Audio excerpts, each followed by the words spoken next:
Welcome back to Popcorn, folks. Taking a little hiatus here. How long do you think it's been? 2 months?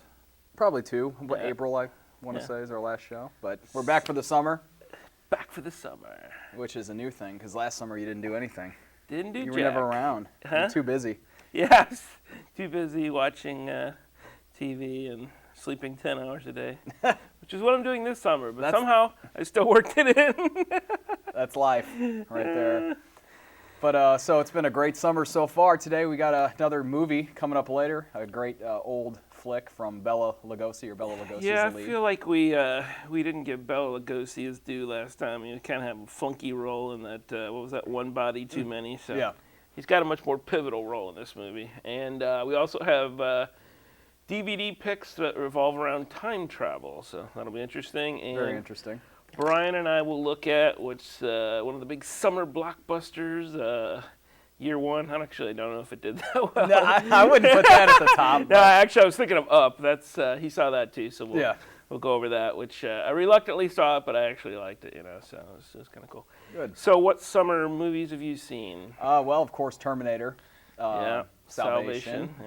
Which I thought was very good. Now, I know it got bad reviews, but what do you expect when you go to a Terminator movie? I mean, do you want like a love story? What do you want? Because in the last movie, Arnold threw one of the Terminators in a toilet bowl, I believe. So, I mean, we don't have James Cameron doing these movies anymore, right? You got McGee. Yeah. But still, for what it was, I mean, a lot of great action scenes and great special effects, which it's amazing just, how far they've come with the computer animated effects and CGI, whatever you want to call it, Yeah. And how fast the turnaround is now. I mean, it used to take, 5 years to make a movie like that. Now, I don't know when they started producing this thing, but it wasn't as long as it used to be. They whipped that sucker out, and I don't know, Christian Bale got dogged a little bit. Yeah, he deserves it. I guess, but I think people were remembering that little rant, where he cussed out some guy. We did our little bit on the show about that. Yeah. But, you gotta. Well, he did. He was a little over the top in his acting. Right. He kind of he'd be talking normal, and then he'd just start yelling at people. But he's fighting a war, people. He's John Connor. He's stressed. Why couldn't they have just gotten Eddie Furlong to come back?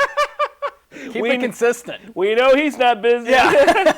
Or how about the dude from the last one? Yeah. I can't remember that dude's name, but he was. Wasn't he the guy from like Dawson's Creek or something? Or, no. He was on one of those shows, no, wasn't he? he was not. Well, he was thinking of somebody else. Probably. Anyway, good movie. If you're a Terminator fan, you've probably already seen it anyway, but go see it again. If not, you like action, go see it. And spoiler alert, Arnold is in it. At least his likeness is in it. So I think that's gotten out. I don't think I left a big enough gap between the spoiler alert and telling them, so I probably ruined it for somebody.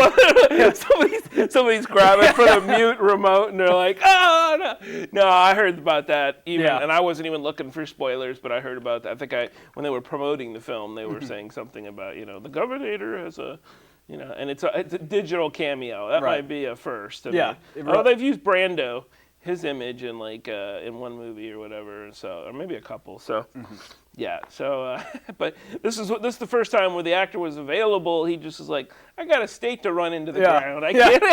They have bigger problems in California right now than. So the other one, big blockbuster, I thought really was successful was Star Trek, and that one actually did get the critical raves. By the way, you're a technical guy. I can't explain this to most people. They won't know what the heck I'm talking about. But did you notice any technical glitches in that movie? Visual, I'm thinking. Not off the top of my head. Okay, so maybe I am. They had these lens flares. You know what those are? That's when the camera somehow makes a little weird reflection of light or something. And it usually comes off looking kind of cool, like it's a little spark of blue or something like that. But they had them throughout the movie. I mean, really? Like all over the place. And it's one of those things that most, I think, filmmakers try to not have that in the movie, like digitally remove it or whatnot. But if you see it again, just look for little sparkles of light and that kind of thing. And they apparently did it on purpose. I mean, it's like, I don't know, but whatever. So, a little glitch, but other than that, and I thought the whole thing where his hands inflated to the size of whatever was a little goofy, but do you remember that part? No. Did I see this movie? Maybe I didn't. Yeah. Did you remember that topless scene with the green chick? No, I'm just kidding. I have to go see it again. I did like that green chick. I hope they bring her back. Yeah. You don't remember her either, do Wait, you? the green chick? Oh, man, come on. He had a little fling with some green chick, as Kirk did, in cadet school or whatever. Anyway. Oh, okay. You do remember they fought Romulans, right? Yeah. From the future? Yeah, and that got a little bit confusing. I wondered if people could follow that. It was Yeah. a little weird for a first movie back to deal with these time travel issues. Well, that's fitting for our show today, Right. but still, it was a little complicated. Yeah. Old Spock, young Spock, you know. Right. Spoiler alert. Yeah. Well, one other thing I wanted to bring up, I've been doing things I wouldn't ordinarily do this summer, which I do every summer. You know, you watch some new show that was no good in the fall or the spring, but hey, I got time now, so I've been watching The View. That's pretty bad. That's no good in any season. No, now let me tell you about my porn. No, I'm just kidding. But yeah, The View, and then Regis and Kelly. And by the way, it's not even like summer is like where they just throw in guest host galore. Yeah. So it's like Pat Sajak and Kelly Ripa, or Regis and the chick from American Idol. You know what I mean? It's rare that you see them together in the summer. The other thing that's rare ever is seeing a funny cartoon strip in the paper. I was so bored one day I read a good chunk of the St. Louis Post-Dispatch and all of the cartoons. I read every cartoon just to see if I'd even chuckle. Nary a chuckle in the whole thing, but the worst was Hagar the Horrible, which I saw a guy talking about this once on like the G4, some like sock puppet guy. Yeah. I don't know if you ever saw that guy. He's pretty funny. Anyway, he was doing cartoon commentary, and Hagar the Horrible, he said, it sounded like a cartoon that was just made by some random word generator. Like you couldn't even tell where the joke is supposed to be, you know. So, and this perfectly fits it. So a wife talking to Hagar. What are your plans for this evening? Hagar. Let's see, I plan to sit here for a while and then go to bed. And this is the punchline. The wife's thought bubble is, sigh, another evening with Mr. Excitement. It's not even a joke. That's not funny. It's like real life is what we're I know, yes. It's like every married couple in their 60s. Even in caveman times. Yeah. So my punchline would have been, I thought of a funnier punchline. That's what I'm going to try to do with all these cards. I'm just going to write them and go, here's a better punchline for you. But my punchline for that would have been, sigh, another evening with my massage tool. See, that's comedy, dude. It's better than that. I'll give you that one. And you can still put it in quotes, just like the thing, right? You know. What comics are even still in the paper? Is Mother Goose and Grimm still? They must. That's the other thing. There should be an investigation. They're like the Supreme Court. They're there until they die or they quit, right? You got Garfield still. Terrible. Peanuts. They just run old Peanuts, right? Because he died a few years ago. I think I saw Beetle Bailey still in there. What about Brenda Starr? Oh no, Peanuts was not there. They may have taken that out, but they were running that years after he had stopped making it. Didn't see Brenda Starr. They did have a fair chunk of new ones, and again, still not funny. I don't know who they're. Obviously, they've got new talent or whatever. They still have that For Better or Worse. I mean, awful. That was never meant to be funny, I guess. Like you said, real life. Or what about Funky Wilkerbean? I didn't see Funky. No. There's something called Pearls. So one of my friends like, you got to check out this strip, Pearls for Swine. And I was like, whatever. And I don't know. It's a pig talking to somebody. And I was stupid. Some of them are political, and some of them are like obscure political. I got some of the jokes, but stupid. Ever since Calvin and Hobbes and The Far Side got out of there, those are the only two I really liked and really made a point to go check out, you know. Dilbert was there, and it was the only thing still approaching the attempt at a joke. I saw the attempt there. They didn't really succeed that well. Well, we should probably get to the big show. Yeah. Unless you got anything else you want? We're already in the big show. Yeah. The rest of the big show. Yeah. It's just the intro, dude. No, not much, you know. It's hot out, so stay inside, watch movies, and sleep. Don't go outside. Don't get exercise. Don't drink caffeine. It's dangerous. It's dangerous. You'll kill yourself. Yeah, have a heat stroke. So stay tuned for more show. We will be looking at The Corpse Vanishes later. Well, not full-length movie, about an hour. Yeah, well, it's long enough. Yeah, long enough. Yeah. And then we've got our DVD picks and Brian's Beef. Brian's Beef. Stick around, folks.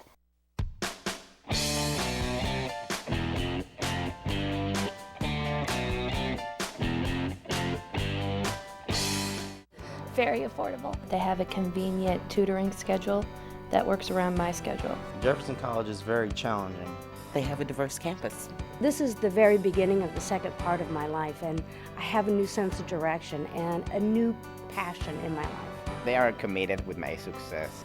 The quality of education here, I would give it a 10. I'm Kimberly Clark. I'm Shayna Payton. I'm Jose Soloria. I'm Rachel Schrage. I'm Della Selman. I'm Nick Schaefer. I'm Stacy Self, and I discovered my future at Jefferson College.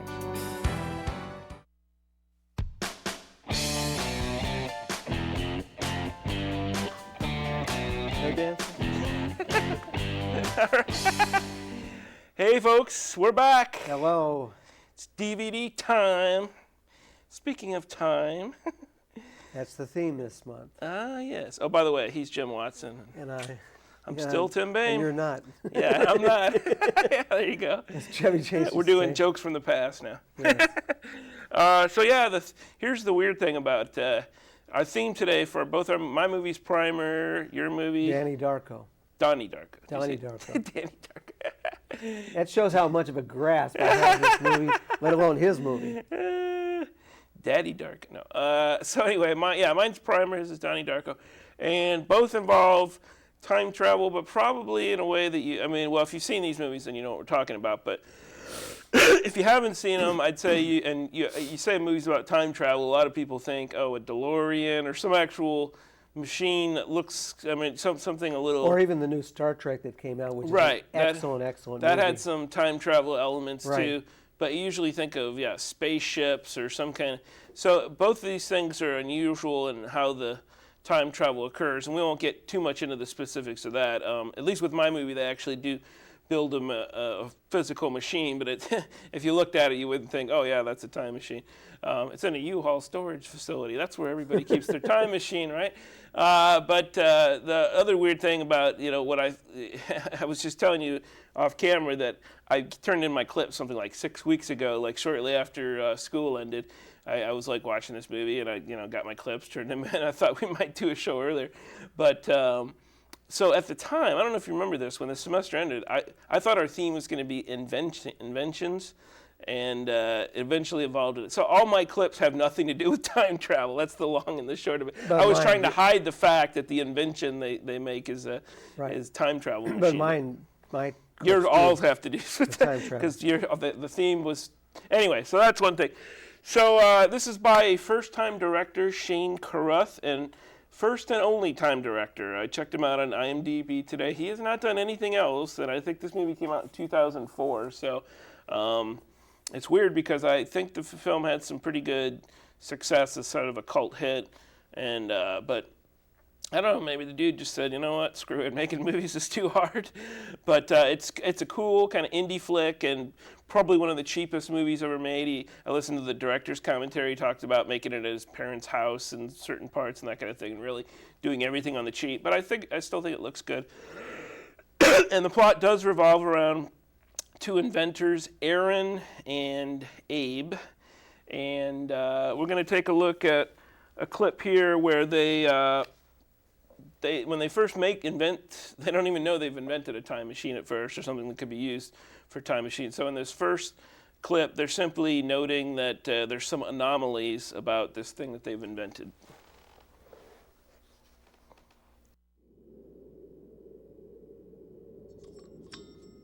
What'd you do to this thing? Huh? What? Looks like a dog digested it. Okay, that's the plate. And I rigged this into the box so I could have some control over the feed to it. I figured it's the easiest way to... This is controlling the box. Right, just the box. The plate stays the same. Yeah, the plate's the same. What you do is you gradually feed it to... Okay, you hear that? How it's... See, I'm not touching it anymore. It's growing with its own momentum. It's like a feedback loop, and it just regulates itself. And what you do is when it gets there, you bring it back, and there you go, it coasts. It's stable, it stays like that. So it works. Yeah, it does. Is that like 10%? Jeez. Yeah, it knocks another couple points off too by the time it reaches the peak. You may want to come over here, take a look at this. Okay, what am I looking at? What are we pulling out of the batteries? I don't know, probably 24 volts. I mean, no more than that, right? Okay. Well, so your meter's jacked up. That's what I figured. So I tried 3 others. I got the exact same thing. I spent all last night. What was it? I don't know. I spent all last night in a 2-hour lunch break today just double checking Well, yeah, I everything mean, in here. look, we're missing something. You know, there's something wrong here. We're not pulling out more than we're putting in. Slightly more. Well, yeah, whatever. It's not like a 1.5 volts more than we're putting in. I mean, it's probably the batteries. They're cheap batteries, you know, probably not regulated right. It is weird, though. You want to see something weirder? Okay, let's go over this again. 2 batteries, right? 24 volts. What are we pulling out of this one? Just for fun. 12 volts.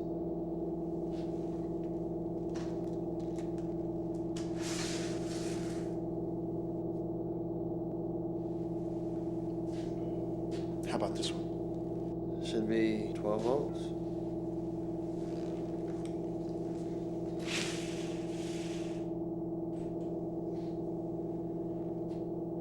So what the hell is this thing?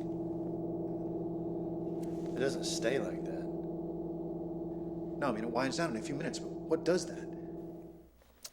So the Aaron role there, I'll just say the brunette guy, that's actually Shane Carruth. So he's the writer and one of the leads. I also, he did like 10 other things with this movie too. I think the sound or music, editing. So he's a jack of all trades. At any rate, they begin to think of a lot of different things that this could be used for, but eventually Abe does something with it, and he comes to talk about to Shane about something very important revolving around what we've done. I both like and dislike this movie. It's very hard to follow. This is a good DVD movie because it's a good one to rent and watch. I started watching it again, and I might even watch it 3 times, and I'll listen to the director's cut. 'Cause I found it very difficult to follow. Yeah. However, one thing I really liked about it was that it seemed there was a bunch of engineers and they were brainstorming, and I think the thought process and the way things are discovered, this is actually pretty reflective of how things actually get done. And they think like engineers. I spent a summer in some MIT dorms. Long story, but that's the way some of these people think, and they experiment. They're great sport on campus. MIT isn't known for its athletics, but it was what they did was basically making long distance phone calls and not paying the telephone company, and then they would hire them afterwards because AT&T was trying to figure out how to get around it. Yeah. And they was just fascinated by the problem, and it was trial and error, and that's what this is showing. So it's really a lot of the scientific method that you're seeing here, and how they might think, and so that part I really liked about it. Yeah, there's some voiceover at the beginning that kind of goes along with what you said. You don't really understand the voiceover at the beginning until later, but there's this line about they were not doing something radically different, but they took from their surroundings and they made and took what they could find and made of it something more. At one point, I think they're taking off the carburetor or something off his car to help with the good catalytic converter. He's like, yeah, Right. your emissions just went up by 300% or something like that. And they used 2 car batteries in it. Yeah, and they're using car batteries. So yeah, and I think the other thing too is that sometimes you invent something and you're not really sure what the full implications of, how it will actually be applied. You're just kind of screwing around a little bit and doing something you think is cool, some inventors, and you're not sure where you're going to end up. And if you really looked at the history of invention, a lot of it is just trial and error and just dumb luck. Yeah. I had an anesthesiologist tell me about the origin of Viagra, which was originally for chest pain. And he said, of course, he was dolling up the story just as he was putting me to sleep. But he said that in the trial it didn't seem to work, and the women all returned the samples, but the men wanted to keep them. So it had, there's sometimes there are byproducts and you don't think, and then also the story of the microwave. Yeah. The guy had something in his pocket that his lunch and it melted, and so there are all kinds of stories, and a lot of it's accident and hit and miss, and. Well, in this clip we're about to look at, Abe is saying basically, you know what, all those other inventions, forget about those. This is the coolest thing ever. Right.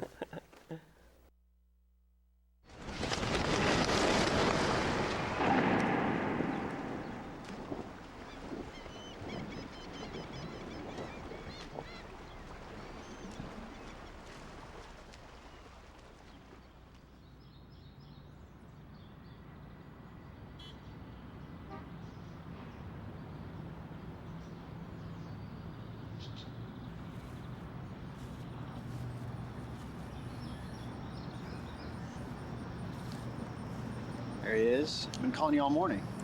Where'd you call? Your work and yourself? I'm not there. Really? March Madness? It's Carolina, Michigan. Who's up? I don't even know what. You have anything important at work today? I hope you're not implying that any day is unimportant at Cortex Semi. No, just, look, I was gonna come give you this big speech about how we've been friends for a long time and built up trust and that whole big thing. But how about this instead? If you ditch work this afternoon and promise to do the few small things that I ask you, I will, in return, show you the most important thing that any living organism has ever witnessed. I would take off work if you came to me and said, I'm going to show you the most important thing that ever in the history of mankind. I would actually do that. I would trust you, Jim. Cooler than the wheel, cooler than the printing press. And then you'd probably just show me something on YouTube and I'd go back to work. Yeah. Anyway, did you see the one where the kid, he does like a somersault, and as he's coming out of the somersault, he throws a ball cross court, and it goes into the basket. Well, he did it like 30 times until he got it right. They filmed it every time. Anyway, you too can be a YouTube star if you have a useless talent. But that was pretty cool looking. So David Letterman recently has had a whole bunch of people with useless talents. And it's one of his best segments. I've seen those, yeah. Yeah. So anyway, the final clip we're going to look at, again, a little confusing since it has absolutely nothing to do with time travel. However, it does revolve around an event. And with time travel movies, there's certain events that sort of get more significance than others, and there's sort of a question of how things would have turned out differently and blah, blah, blah. You don't really know the full ramifications of what's going on yet in the movie. So again, this clip isn't going to reveal anything wild, but the events they're talking about, the event they're talking about, does become a sort of pivotal hinge on which the plot turns. But it's this idea of, I'll kind of go into it, but there's a party and there's some crazy guy, and Aaron, this all happens off camera. He intervenes and stops the crazy guy. And so when you see Abe ripping on him, it's because he's basically saying, you have got a family, you shouldn't be doing that. But first, Abe's not even aware of this, and he hears about it when he goes to the garage where he and his friends work. Great. Can actually get some work done today. Hey guys, what's going on? I always seem to get a lot more done when I'm not locked out. Yeah, he said they had to spray again. Yeah, but he can't tell us about it in advance. Is Hero even Besides, here? you never see anything around here but those geckos anyway. Oh, I know. Yeah, I think it's for the geckos. What? Why? Oh, hey man, thanks for the present. Yeah, how's that working out for you? You know what, you guys, both of you, you make fun, but there's a difference. Wait, what did you call him? What? Oh, when you walked in, what'd you say? He really didn't tell you about it? No. All right, Rachel's ex-boyfriend walks into my birthday party with a shotgun. What? Swear to God. Yeah, Abe, I've already gotten that speech from Kara. Philby! Well, you're gonna get it from me. You have a wife and Philby, kids. Wait, it's funny how you two are the only people who have a problem with it, okay? Everybody else thinks they did a good thing. Well, you didn't. You can't go risking your life, especially the welfare of Kara and Lauren, for someone like Rachel. Fine, she practically begged for this to happen to her. I figured at least you'd understand this. Understand what? You've never been like this. That's what I mean. You see how different things are. Different? How are things different? You see it, okay? I know you do. Look, that was the night. You told me everything about the machine, okay? And everything you told me was so fresh in my head. And when I saw this guy, I'm looking at him. I wasn't gonna let him do that. I wasn't gonna let him scare people like that. And I know it was stupid, okay? But I mean, this whole idea, this whole thing that we're doing, it just took some getting used to for me. I wasn't completely acclimated to it. If it was just you had to worry about, I still think you're stupid. But now, you have a family now. God, especially now to risk anything would be completely crazy. I know. And the thing is, I know you know that, but you've got to. I know, okay? I know. Philby! You little sack of... You know what? Even if you see him, don't tell me. It's not my fault if I don't know. I just hope the thing runs away. Then what are we doing out here? He worries about the cat. So you look for the cat. That's what you do. Looking for the cat. Yeah, I don't know. Once that cat gets outside, it's... I lost a cat once. I was house sitting, and this person swore to me that you could let the cat out, and it knew its surroundings perfectly well. It would come right back to the door, what it did. I let the cat out. It ran like 1,000 miles. It was like that Wile E. Coyote, and it never came back. I looked all over the went over the cliff, and it was going. It's like, I got to get away from this fat man. What's going on here? I don't know this guy.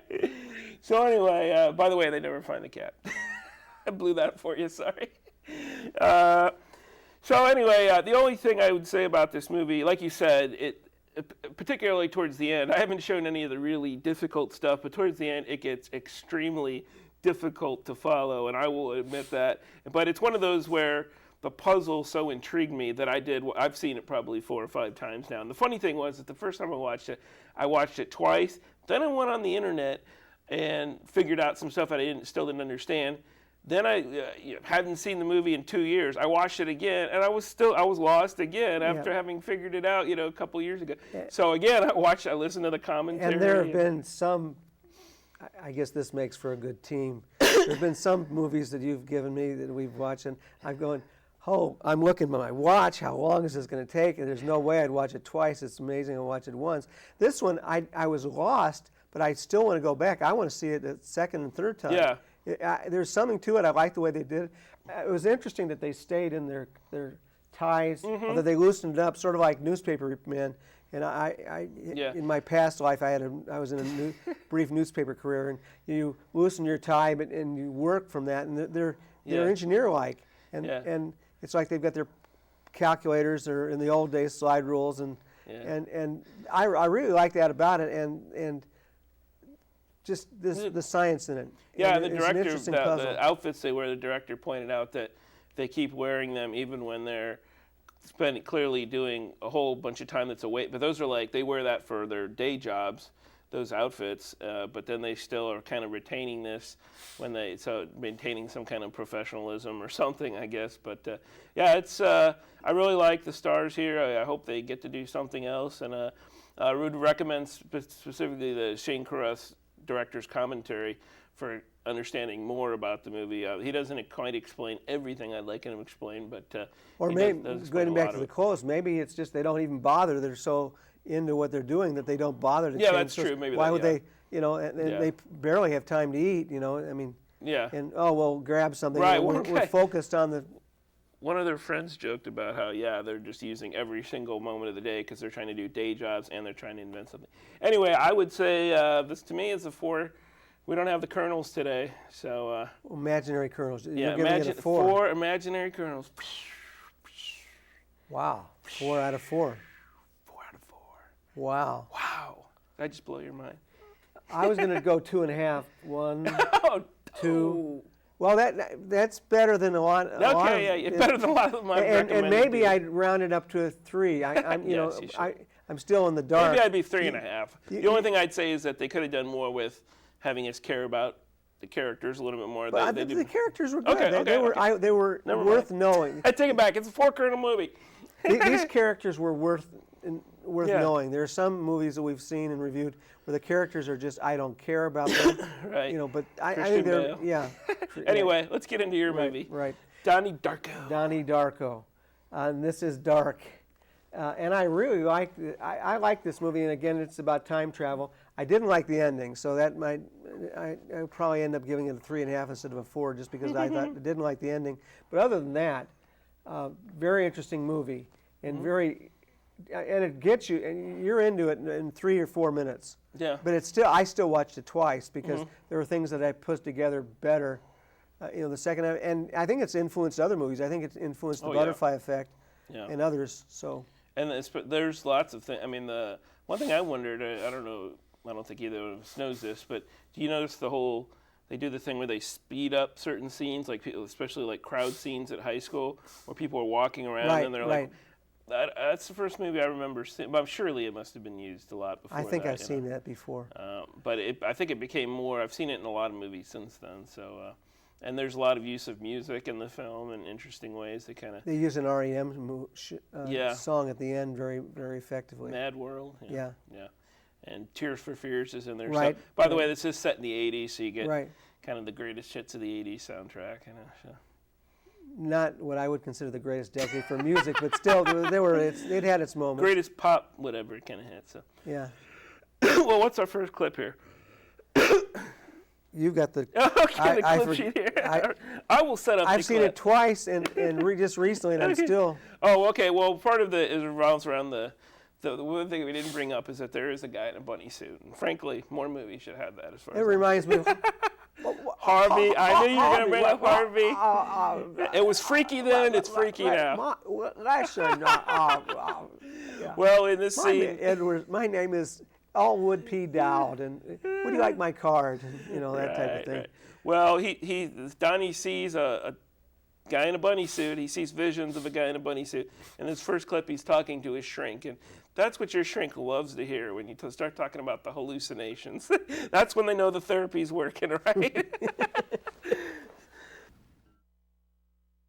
Oh yeah, imaginary friends, aren't they fun? If this is the same Catherine Ross, she was the one in Butch Cassidy and the Sundance Kid. She was Sundance's girlfriend. There you go. And was part. Yeah, and supposedly she'd taken some time off from filmmaking for a while, raising her family or whatever, and they got her to come out of retirement for Donnie Darko. So, you were going to say something about the other thing about it's more than just time travel.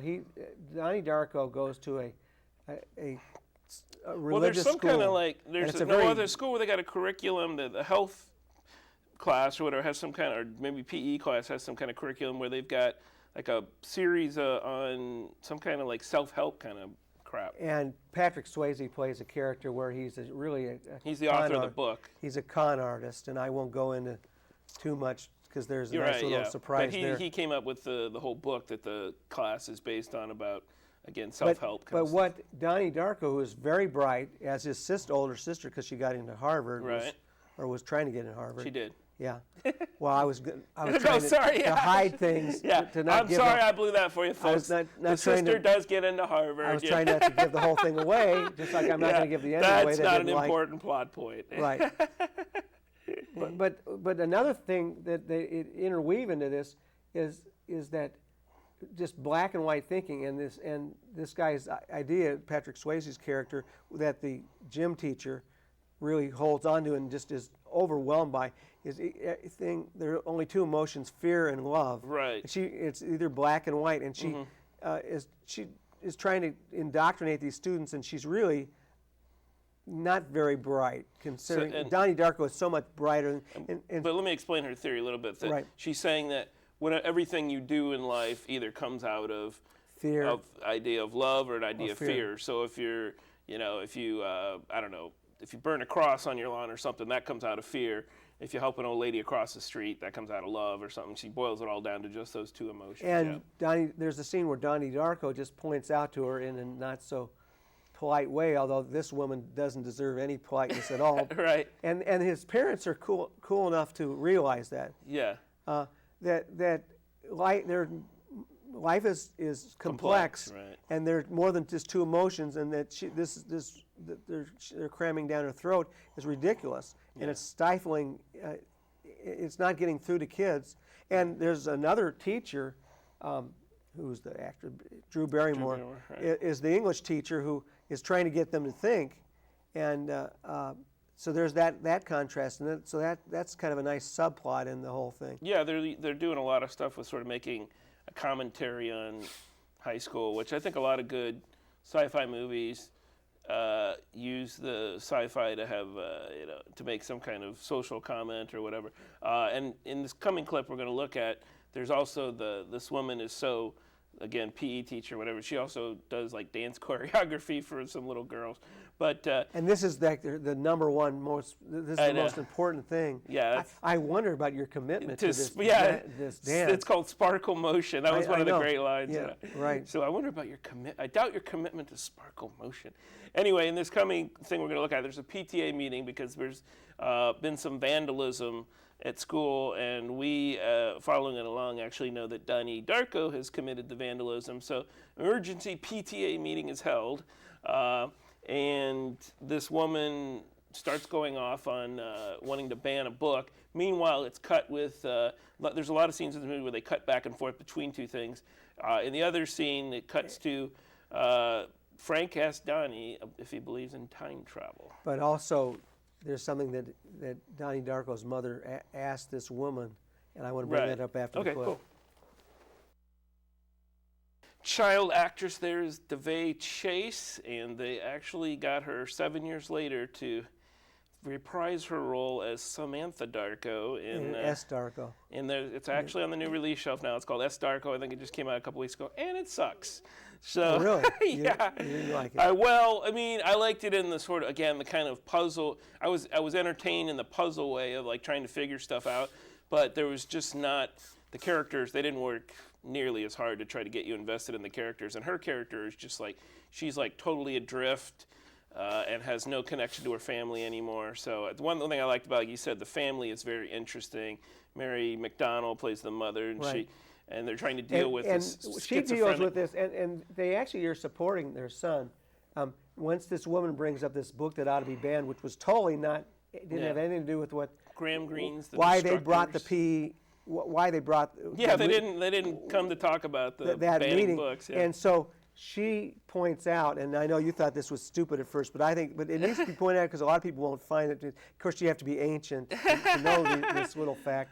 But there's a short story by Graham Greene that Drew Barrymore has the kids read. Well, that was in the clip. That was in the clip. Mm-hmm. And the thing is, the mother, the gym teacher thinks it's pornography, which is not pornography, but she thinks it's pornography.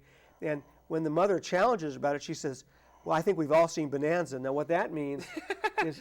She's like, do you even know who Graham Greene is? She says, yeah, we've all seen Bonanza. The lead actor, the actor's name was Lauren Greene, not Graham Greene. So this woman is just... if it wasn't obvious at the beginning, this woman is totally clueless. But don't you think that's a little... I mean, who would think that a guy who acted on Bonanza also wrote a book?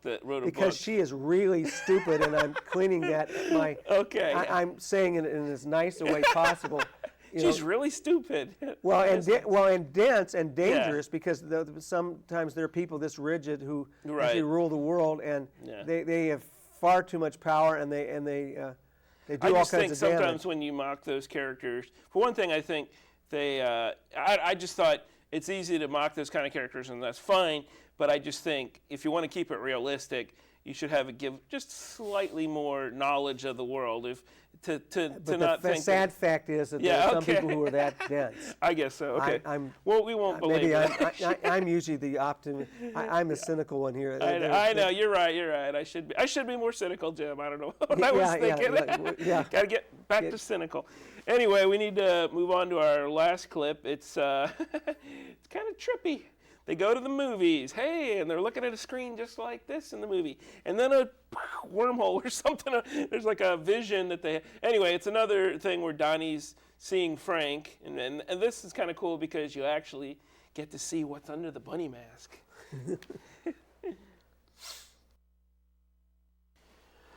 I think we could be a little helpful to our viewers here because this is one of those where I was a little confused when I first saw that because then they cut back to the little pageant or whatever's going on at the school. Right. So it almost makes you think that he's going to burn down the school or that's something what I was thinking. Yeah. But so at first I was really worried that he was doing that. and really, think they're all in the building. And being an arsonist isn't something you normally recommend. However...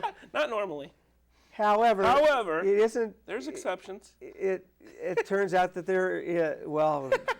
I hate to go on record as saying that, but well, in the case of this movie, because he commits the arson, you learn something that you wouldn't have ordinarily learn, and it's sort of like it's one of those ideas that everything he's doing for Frank is done for a specific reason. And again, you might. But we should clear up that it's Patrick Swayze's house that he's instructing him to burn. Right, and again, you think that maybe this looks like it's over the top and exaggerated, but if you look at the real world and in the news.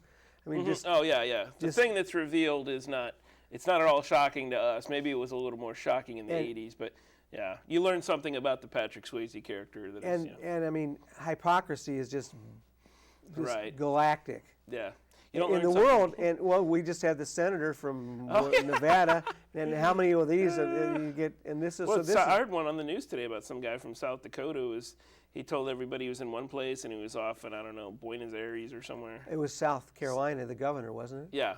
Yeah. He's an up-and-comer, too. Look out, dude. Yeah. Might not be running for president next time like you thought. Well, I don't think neither the senator from Nevada will either. After crazy politicians and their illicit affairs. Well, but it's one thing to do that, but it's another thing to be hypocritical. Oh, right. The hypocrisy is the... Yeah, the first guy was one who called for Clinton's resignation, or the Las Vegas dude. Yeah. Not only that, and a few other things, and Bill Maher said he was going for the trifecta of hypocrisy because of the various things that he was behind. So... A lot of shenanigans going on, but big, by the way, if we're going to get political, I mean, did you see that Obama swatted a fly? I mean, yes. Stop the presses. Anyway, he should have done it with chopsticks like the guy from... That would have been more impressive. Yes, that would have been. So anyway, let's give Donnie Darko a final rating. By the way, a Karate Kid notation. Mr. Miyagi. Yeah. So you said you were going to give this 4, or what are you going to do?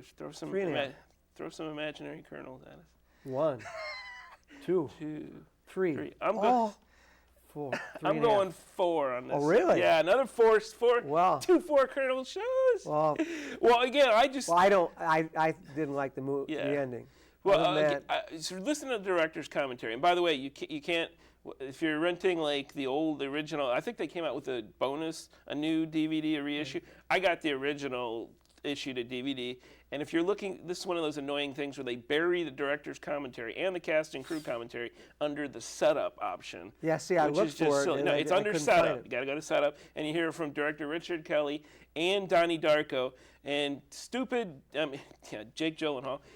Stupid Jake Gyllenhaal keeps cutting in with his stupid, silly actor remarks while Richard Kelly is trying to explain all the little paradoxes and shifts in time, all the little goofy stuff. Right. But it gets in enough to where you understand the movie a little bit better. Anyway, yeah, I just think because it's one of those movies that I want to watch again and again to figure it out, that's why I go for the 4. Oh, and we also didn't mention who was the lady that goes to the, what do they call her, mother?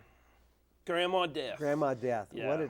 What an interesting character she is as well. Yeah, she's part of the whole. Again, she's working with Frank the Bunny on this one. There's what you don't figure out as the movie goes on is that events seem to be kind of framed for Donnie to follow a certain path. And by the way, director Richard Kelly really talks about this as a sci-fi movie, a Twilight Zone kind of movie, and as a comic book movie. When you have a guy named Donnie Darko, he says, you know you're in a comic book movie. Right, so right. He's a guy he's got superpowers, but they're not fully explained all that. But the bunny I like as well because of I love that bunny. Wow. Harvey! Yeah. Shout out to Harvey. Which is a great movie. But even then, the bunny was scary, wasn't it? No, he was a drunk is what he was. But didn't the bunny scare you a little bit? No. Okay, he scared me.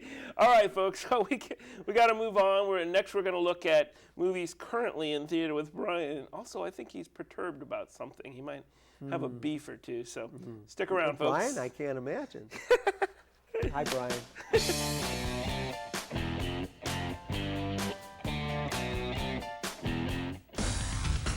This is Robotics and Automation Technology at Jefferson College, where students learn valuable industry skills every day. I came in not knowing a lot, and then now I feel like I can look at something and say, oh, I know how that works, and I know how that works, and it's exciting. Instruction includes automation equipment repair, automation equipment maintenance, automation equipment installation, application and control of robotic and computer-controlled equipment, and much more. Jefferson College's outstanding instructors use state-of-the-art technology to help students get jobs. They're learning how to install and maintain, repair robots, automated equipment, the equipment that's used to manufacture the goods that most people are buying off the shelves today. Whether it's an automobile or a can of peas, we use automated equipment. It has to be repaired, it has to be installed. The students are ready to do that when they graduate from this program. Graduates land jobs such as field engineers, field technicians, service technicians, electrical maintenance technicians, and many more. It's basically a wide open field. Everything's growing so fast in it right now that there's a whole lot of job opportunities, and there's not nearly enough people going into it to fill all those spots. The program's success ratio is more than 90%. Employers want Jefferson College graduates. And when they start looking for other people, they're coming back to us looking for more.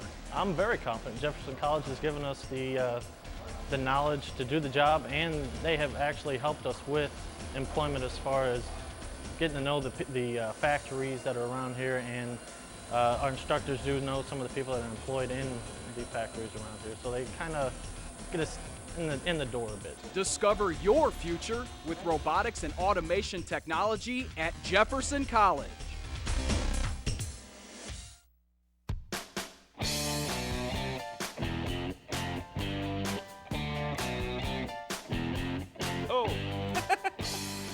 Hey, come on, we can't be one with the universe, right? Yeah, it's we got summer, stuff man. to I'm do. in a different mindset. Discord and disharmony. So what do we got here today? We're doing some movies currently in theater. Movies you don't have to see, but if you're hot, why not?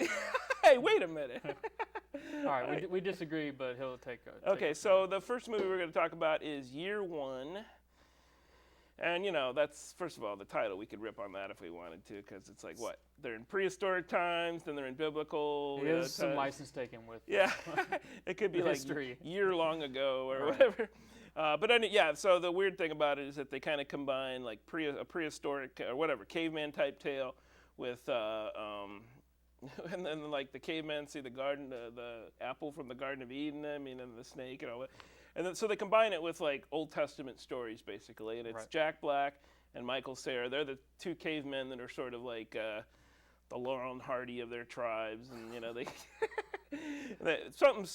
they burned that place down or something. Yeah, one's basically a jackass and one's a savant. I mean, yeah, an inventor, who knows everything, but gets no respect because he's a nerd. And he gathers fruit or whatever.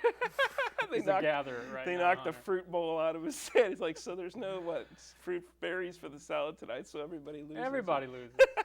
Anyway, this is just I'd call it slapstick sort of comedy, and to me it's in the vein of sort of like Airplane or I don't know about Airplane, but Mel Brooks type movies. Mm-hmm.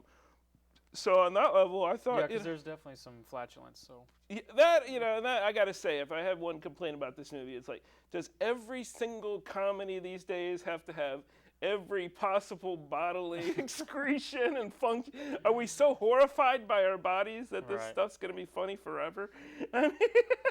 I mean, tell me, please. We've not escaped Victorian age. I mean, there's the burying of the poo, and there's the extended fart.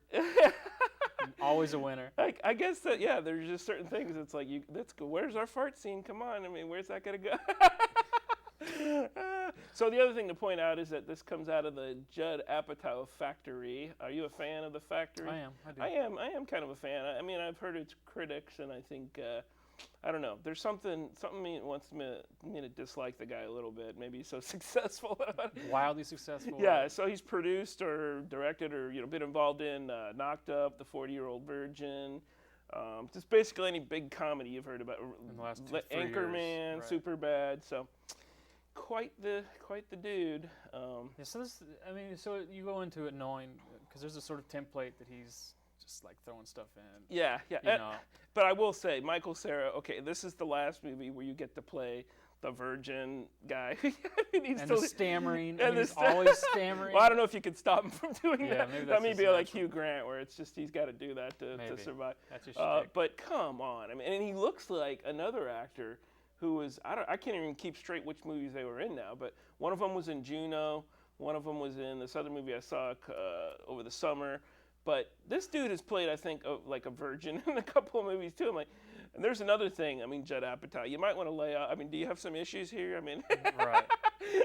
Is that is that just always going to be funny now? I've seen so many movies where they're, hey, let's have a road trip. So the one dude in our get laid. Get laid. Yeah.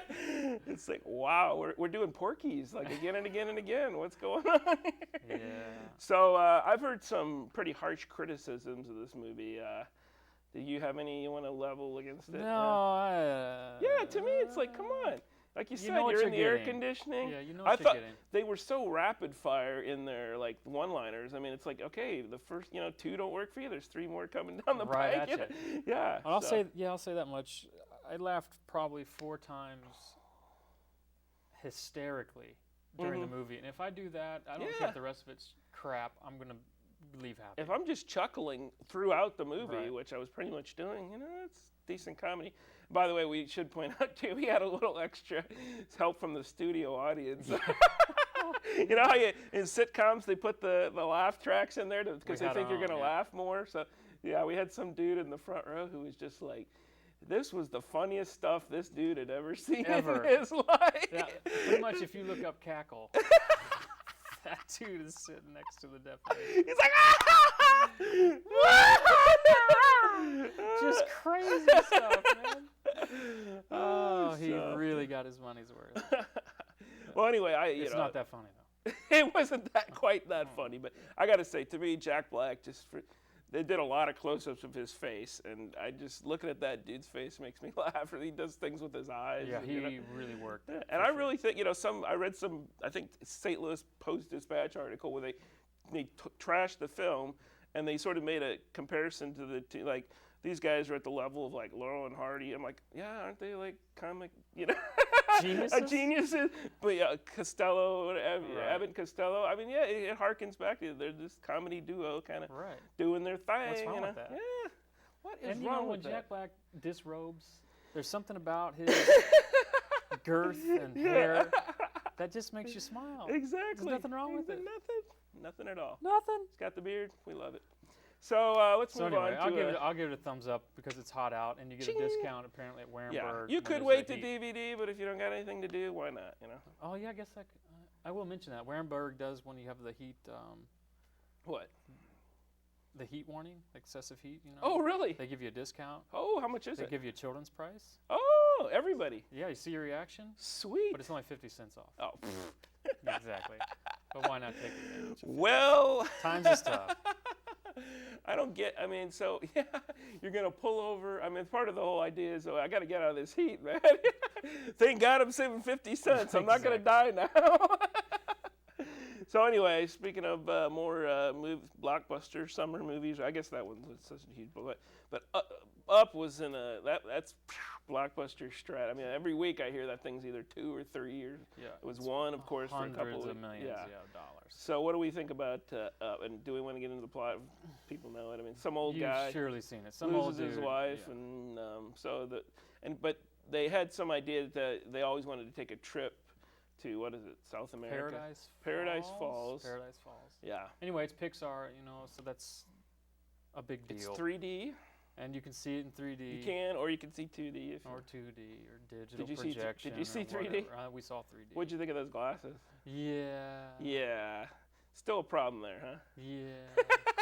Because Letterman had a good bit about it. He's like, even though they're not the cardboard ones, you're still doing this the whole movie. do I have this on right? And if you have regular glasses, yeah, that's the really you're sucky pretty thing. well screwed. So the whole movie you're constantly adjusting. I know.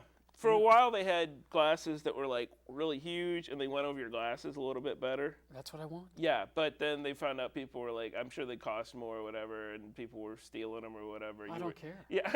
Well, the movie studios want to make money, so they went to this cheapo, little risky business type glasses that you just stick over.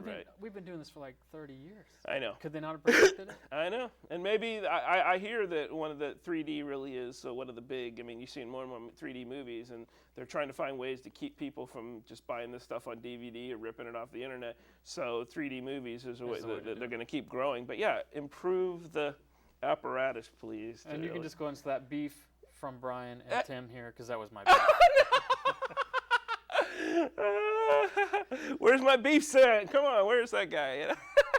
No, so anyway, seriously, that's the beef. Oh, you should have stopped me. It's all right, man, because it ruined the movie for me. It's a good movie, but man, those freaking glasses drove me bananas. Mm-hmm. And I'm over it. I'm not going back to a 3D movie until they perfect it. And that's all my beef is. I don't need to talk anymore about it. It's the worst pair of glasses. So you would actually say go see you can't see it in 2D. I would see the 2D unless you can see fine without regular glasses. Mm-hmm. So I think if you don't have these in your way, it's probably all right. Yeah, I wonder about that. I still had an issue with, I had some, I've kind of gotten used to it, so it wasn't an issue with me because it's like the third one I've seen. But I had some popcorn beforehand, and I got a little butter on. It's bad enough worrying about one pair of glasses, but when your other pair of glasses is like sitting right next to you, and you're like doing the butter, and then you go to grab that, and you grab it by the lens, and then you got this big smear. So, yeah, I would say that's still a big problem. But I will say, though, that I thought, it just, I'm not really a big fan of the Pixar movies. I don't know why, but this one I thought it held my attention the whole time. And it's a good movie. It's touching, and the 3D, some of the effects were really cool. The balloon, and when they come out of the screen at you. But the payoff for me is not worth it. I mean, you get like maybe 5 minutes of really awesome effects, and then the rest of it's still just a film. Right. So don't ruin it for yourself if you don't need to. Yeah, and the weird thing is when if you go to buy it on DVD, it's not 3D anymore. It's going to be 2D. Yeah. I don't quite get that either. I mean, they can make movies on DVD that'll translate to DVD. Can't I mean? I don't know about that 3D technology. Really? You don't think 3D translates? I don't know to DVD? about it. Because they can do TV shows where they, here, watch a TV show and put on the glasses and that kind of thing. So. Barr. You're like, I cannot help you on this issue. All right. Well, was there anything else you wanted to go over today before we?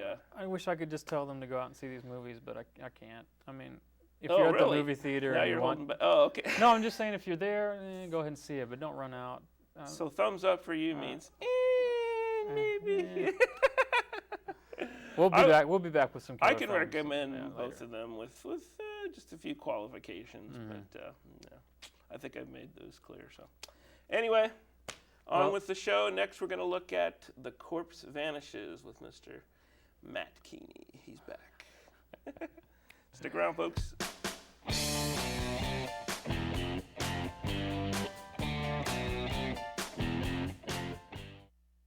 Welcome to Automotive Technology at Jefferson College, where students learn important industry skills every day.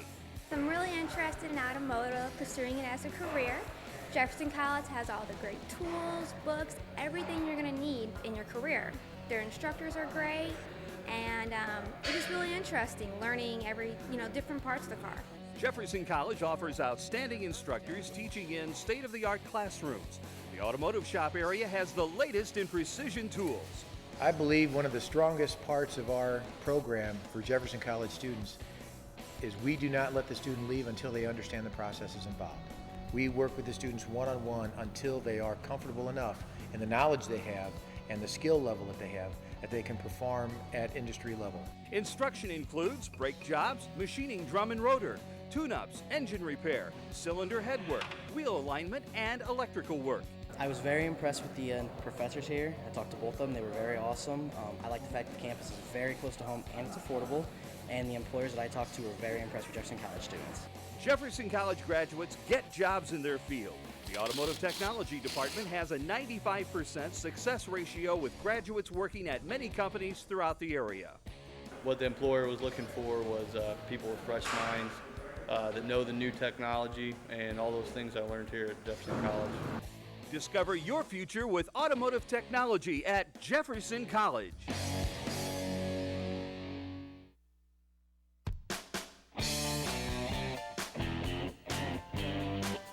All right. Welcome back. Welcome back. I'm Tim Boehme. Matt Keeney. And we got another old flick for you. Black and white. Out of the vault. We dusted it off here. Not copyrighted. No. Definitely not, right? I hope not. No. Don't sue us. Yeah, so this is called The Corpse Vanishes. And we've got a strange story here. You want to set up the plot, or you want me to cover it? Well, it's spring or summertime, a lot of weddings going on. Yeah. Beautiful weddings. A lot of murder, too. A lot of murders. Or kidnappings. Yeah. Well, yeah. Is it kidnapping if you're dead? Or is it I don't know what you call it at that point. Body napping or something, yeah. Yeah, this is a big operation here. And you're going to find this out pretty quick into the plot, but there's a killer kidnapper, mad scientist, and the idea is he needs to have you'll find out why, but he needs to kidnap very young women. Brides are disappearing there. But he always does brides. Movie doesn't make it clear exactly why he's going for brides, But if you look at the plot summary on the thing DVD, it says they must be virgins, and I guess the movie can't make that explicit for the time. But again, I'm thinking, so they just assumed if you were well, back then you probably just assumed that. If you're not married yet, then I don't think you could just assume. And then at the end, well, I don't want to blow the ending.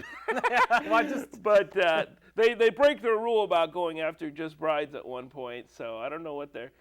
Again, my thinking would be like, okay, let's hang out by the high school or something like that. Let's set up there and kidnap. Why are we specifically targeting weddings where there's a ton of people there? Anyway.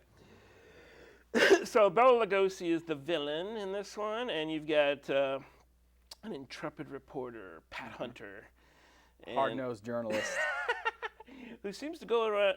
She goes along with a lot of loopy ideas, but apparently it leads her to some hard-hitting investigation. You got, I think the reporter's name is Mike. He's the guy that he's a little goofy. Mm-hmm, the photographer. Yeah. What did I say? Yeah, the photographer. Yeah. Right. And then Keenan, the guy, the newspaper man, the editor. And then Dr. Foster. Yes, the love interest. The love interest. So there's a little romance, little horror, little intrigue, eating of a drumstick, which I thought was cool, So and a midget. And a midget. Gotta love midgets. Is that it's not the right term these days, but is it really? We're just done with midget. I thought it was that was offensive. It's little people. See, I don't see how that's better. That sounds sounds worse to me. But yeah. Anyway, like they're children or something. If you say little people. But. Okay, well, I think we're ready to go check out the movie.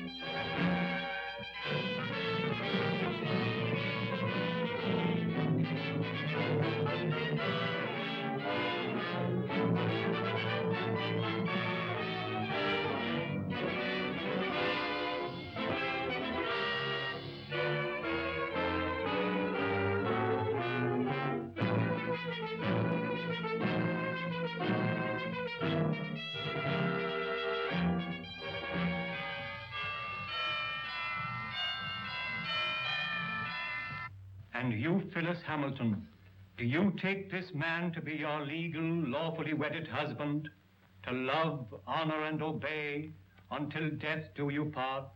I do. Oh! You fainted, Dr. Rayburn.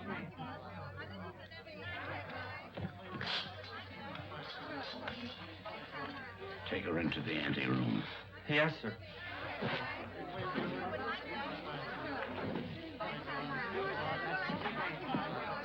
Dr. Rayburn, I'm Pat Hunter from the Chronicle. Please, this is no time for interviews. Shall I telephone for the ambulance? No. The undertaker. She's dead.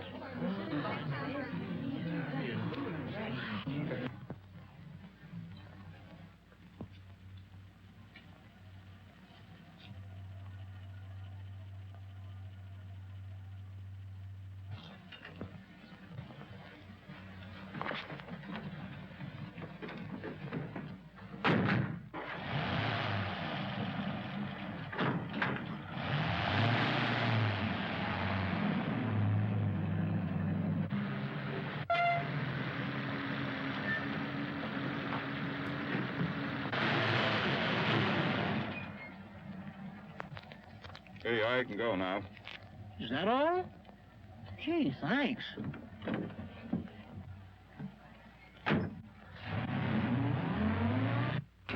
Good evening, Dr. Rayburn. I'm from the Forest Mortuary. Forest Mortuary? Why, two of your men just drove away with the body a few moments ago. Well, there must be some mistake. They weren't our men. Well, I've heard of ambulance chasing, but this is something new. New? It's sensational. Another kidnapping of a dead bride. What a story!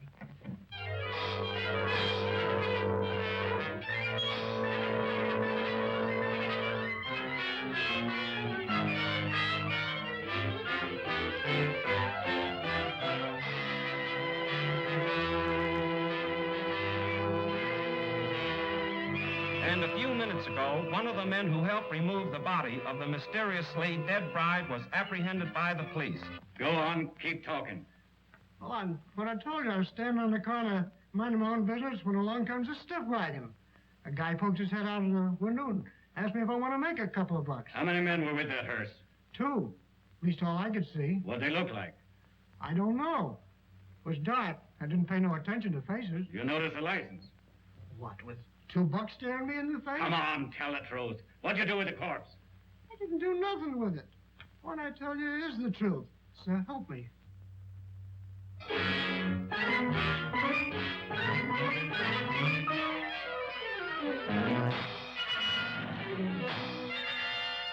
As District Attorney, Mrs. Wentworth, I assure you there won't be any trouble. You can proceed with the wedding as planned. Well, we want some assurance besides words. We want protection. I'll have plenty of men guarding the chapel. And if I'm any judge of the appearance of your daughter, she looks as healthy as she is beautiful.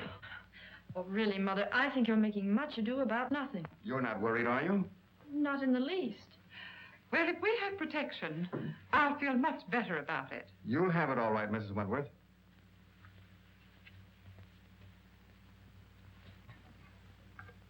Tell Jones and Riley to wait. I'll pick him up. That's the Wentworth mother and daughter, isn't it? Is the wedding called off? Certainly not. And there isn't going to be any trouble either. That's what all the rest of them thought. I can't answer for Miss Wentworth's health, but your paper can print one thing, and that is that there'll be no more theft of girls' bodies.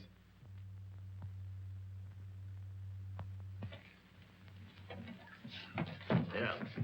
This'll get you and Sandy into the wedding, and I want plenty of photographs. Oh, don't worry, boss. I got enough film to cover the Russian front. Oh, Mr. Keenan, you promised to take me off the society column. Oh, quit beefing. You're getting a break. This is the most exclusive wedding of the year. What if the Wentworth girl drops dead, too? You'll still tell me what she's wearing, along with the rest of the fancy pants. Get me the guest list and don't bother about anything else. I've got 3 men working with the police, and there'll be plenty more thereabouts. If the bride pulls up this time, there won't be any snatching. Now get going. What if I get a clue? Oh, I wouldn't let that bother me, sweetie pie. You wouldn't know a clue if it bit you. I'll remember those words, stooge.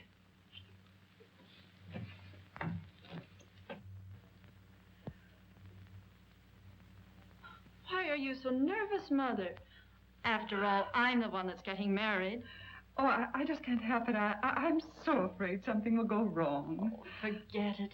Nothing can possibly happen. Oh, Alice! Oh, you look perfectly beautiful. I look all right. Oh, yes. I'm so thrilled. Oh, I am too. Have you seen Dwight? No. Make it snappy. We're late and this wedding won't wait for us. Can I help it if we had a blowout? Serves you right. Why don't you buy some new tires for this bus? You know, I've been thinking of getting... Hey, are you kidding? Come on.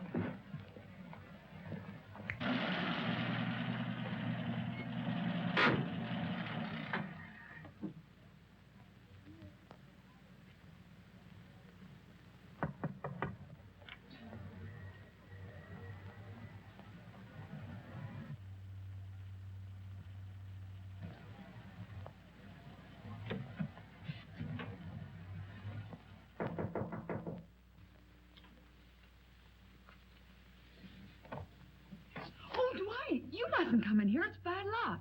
Oh, not even a peek? Not even one. You'll see me soon enough. You see? Girls, do you mind if I have these last few minutes alone with Alice? Oh, I know. We understand. We'll go. Well, Mother, you're about to lose me. I hope not forever, dear. Oh, of course not. What are you talking about? Do you feel all right, dear? Certainly. I never felt better in my life. You should forget all that silly nonsense about those brides dropping dead.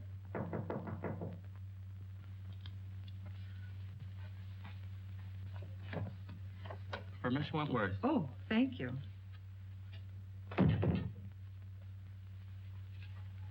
From Dwight, no doubt. Oh, wear this next to your heart, darling. All my love. What an unusual orchid. Well, I never saw one like it before. It's lovely. It's beautiful.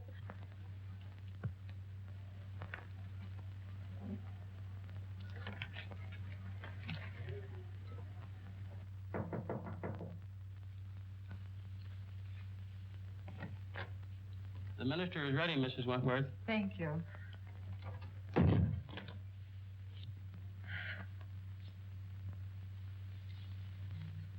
Say a little prayer, darling.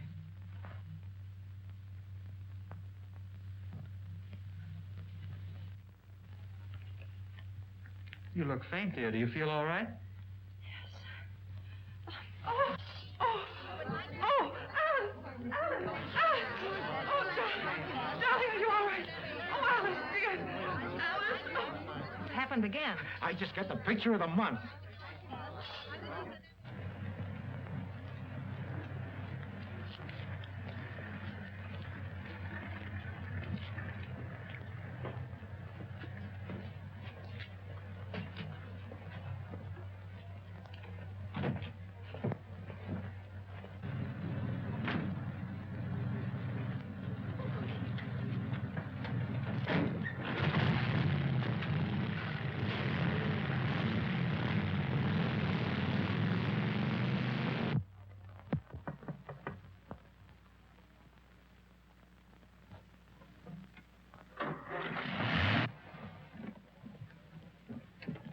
I just phoned the news to Keenan. Did you get any more pictures? Did I get pictures? I covered everything except a close-up of this pretty posy. Why, that looks like the one the bride wore. What are you doing with it? Presenting it to you, sweetheart, as a token of my devotion. Take a smell. Who ever heard of an orchid with a scent? Well, that one has. Maybe it's a clue. What a peculiar sweet odor. Yeah, make a swell romaine salad.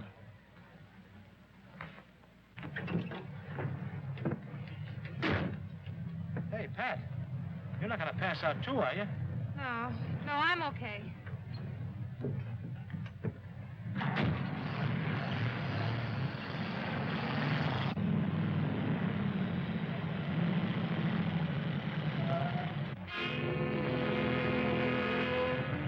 You stay right here.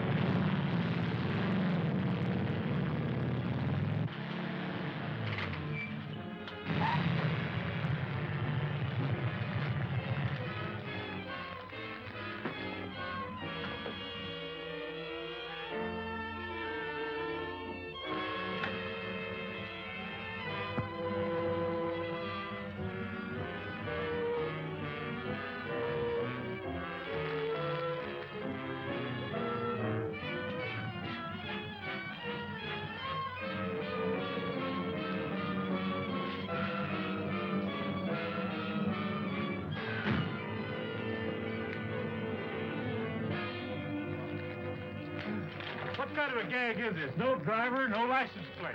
Maybe it isn't a gag. Maybe it's a decoy. Well, maybe you're right.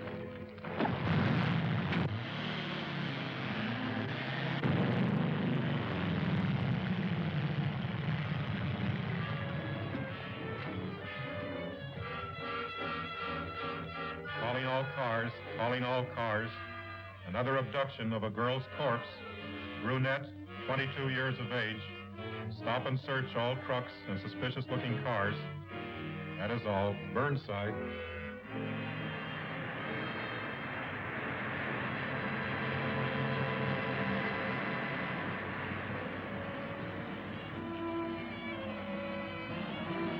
Smile out. We're taking a look inside this rig.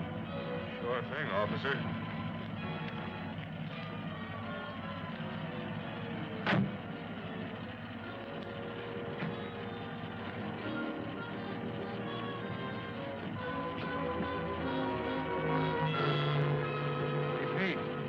Corpse, all right, but not the one we're looking for.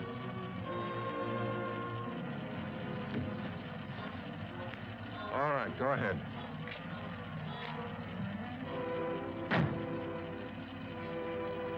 Change that headline to read as Wedlock Challenged. Then set up an editorial attacking the DA's office for playing marbles while some madman runs away with the bodies of dead brides. Okay, Mr. Keenan. Send me up the proofs right away. Oh, so it's you. Well, of all the rotten stories that have ever been turned into this office, yours takes the prize. No guest list, and we don't even know what the bride wore. She wore this orchid. Listen, Miss Hunter, I have a great responsibility. I'm a public servant. Parents are calling the Chronicle frantically with tears in their voice, begging for news of their daughters. I have a daughter myself who's about to be married. Maybe she'll drop dead, too. But she won't drop dead from an orchid. I didn't say that. Well, then what are you talking about? Every one of the brides that died and disappeared were wearing one of these orchids. How do you know? Well, I checked. Look at these pictures. All right, perhaps it's a coincidence. It still doesn't spell anything. Then where did the Wentworth girl get this orchid? The bridegroom didn't give it to her. Perhaps a dozen people gave it to her. Her mammy, her pappy. No, they didn't either. I checked. Besides, this orchid has a peculiar odor. That's unusual. Well, if you think it's a clue, why don't you follow it up? Is that an assignment? It's a notice that you're through if you don't bring something in. Okay, Mr. Keenan.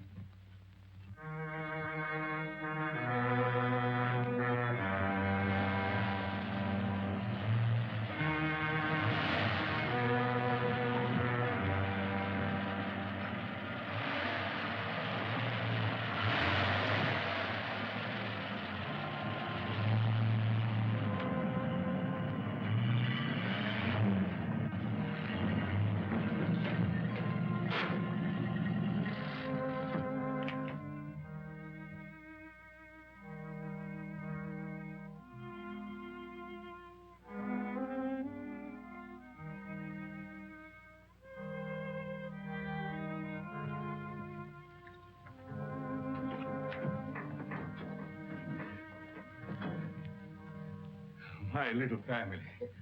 You're all so very faithful. Master, the Countess is waiting. Upstairs? There. Oh, you must hurry. Mike?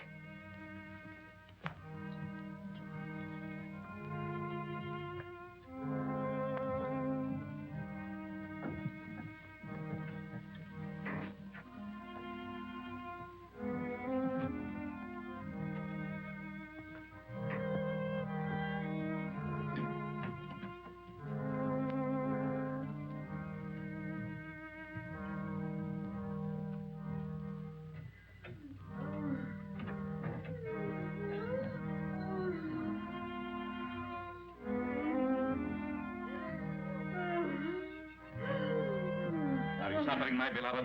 Terribly. You must hurry. I'm so sorry that I was detained. Please forgive me. Forgive you. You loiter and waste time while I wait here dying. Dying. Courage. I will not let you die. Better death than agony like this. Look at me. Look at me. Calm yourself, my dear. Now, will you hurry?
Courage, my dear, courage.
Why do you beat my son so hard? Because he's a beast, an animal, and someday I shall have to destroy him.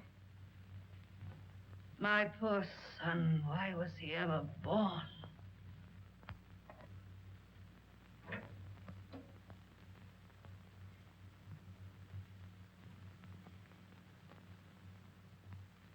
Can you bear to look at me now? Of course. You're beautiful. And I shall always keep you that way.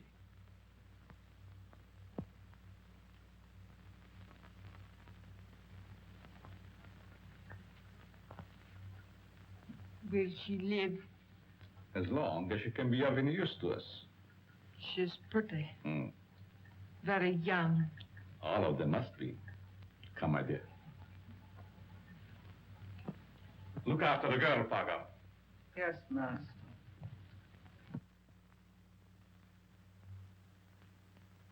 None of the florists I checked with ever saw an orchid like that. Well, that's not surprising. This particular type belongs to the Stanhopea class. It's a very rare species. Do you know of anyone that grows them? No. But if you wish to find out more about them, I suggest that you look up a man by the name of Lorenz. He was the one who originally hybridized this plant, over in Europe somewhere. But I just can't go to Europe just to... Oh, that isn't necessary. He lives up at Brookdale now. Well, thank you, Mr. Smith. You're quite welcome.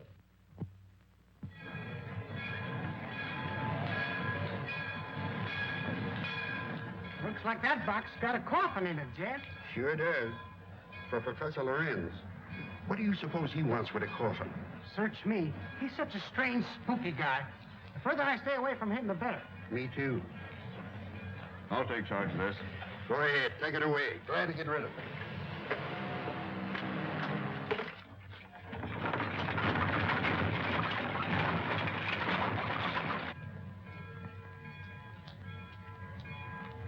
Taxi, lady? Yes. Right this way. Where to, miss? To the home of Professor Lorenz. Lorenz, I'm sorry, I can't take you there. I'm out of gas. You mean you won't take me? Yes, ma'am. I'm sorry. I just... Is this the only taxi in town? Yes, ma'am, it is. Look, I've simply got to get to the Lorenz place. I'll make it worth your while. Oh, I'm sorry, lady, but that truck's going up there. You might get a ride with him. That is, if you don't mind riding with a coffin.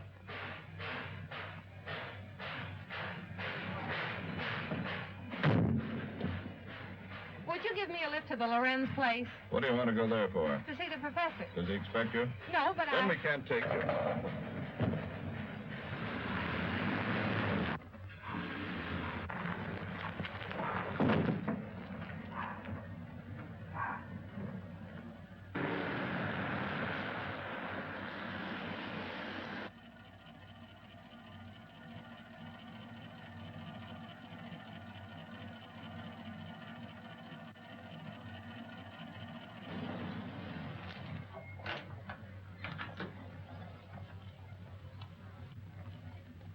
Get off and stay off. Look, I've got to see Professor Lorenz. It's important. I said you couldn't ride. Hey, wait a minute. You've got my bag. Oh.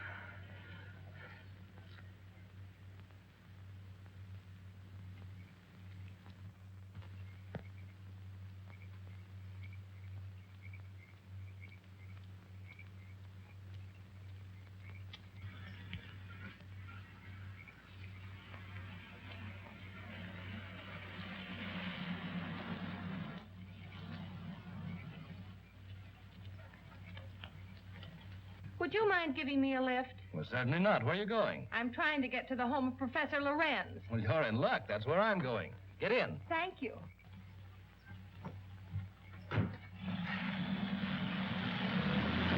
My name is Dr. Foster. I'm Patricia Hunter. Are you a friend of the Lorenz? No, I'm a reporter. I hope to interview the professor. You're his doctor, I presume? Well, not exactly. Lorenz is a doctor himself, but he has no license to practice. I've been working with him. We're trying to find a cure for his wife. Oh, I see. What type of people are the Lorenzes? You'll find them very interesting. Professor Lorenz is a man of unusual accomplishment, but his wife is rather peculiar. I expect you'll find them both a bit eccentric.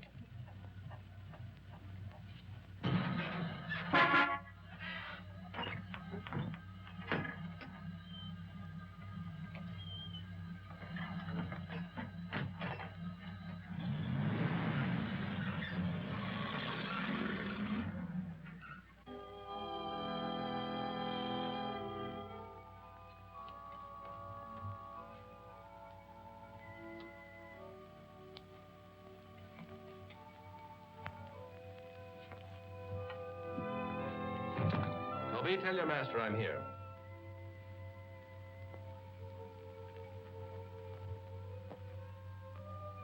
Cheerful little fellow, isn't he? I told you they were eccentric.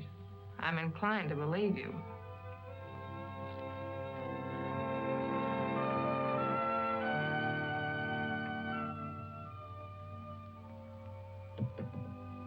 Get out, you gargoyles! Get out! Good evening, Dr. Foster. Come right in. Good evening, Professor Lorenz, Countess. May I present Miss Patricia Hunter? How do you do? We have been expecting you. So you found my bag in your truck? Yes, there it is. Miss Hunter's a newspaper woman. I came here hoping you might grant me an interview. An interview? About what? No one asked you to come here. You are not welcome. Control yourself, my dear. I'm sure Miss Hunter meant no harm. Please forgive my wife. She's not well. Come, you had better retire. So that's what you call being eccentric. Well, I have another name for it. I cannot like that girl. She is here for no good. We have nothing to fear.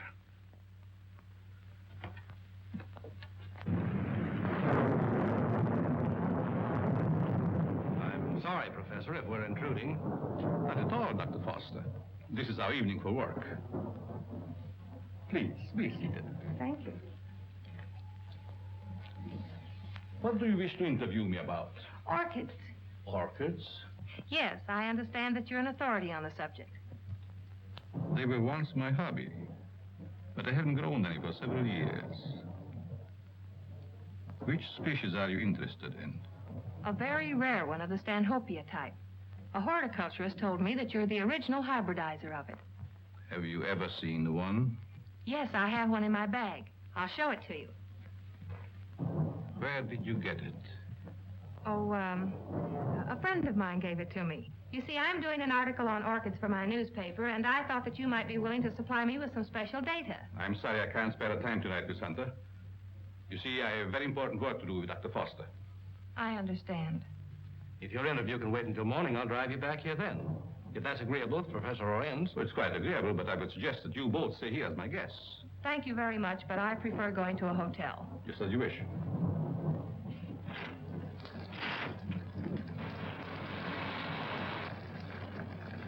I think it would be foolish to go out in such a storm.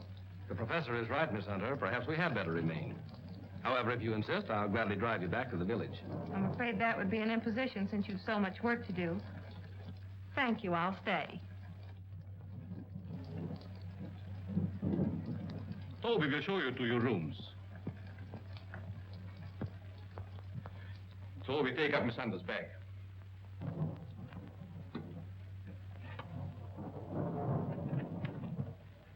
Good night. Good night. I'll meet you in the study soon. Very well.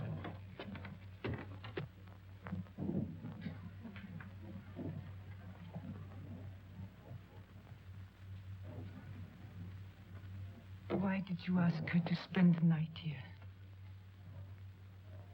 A very special reason.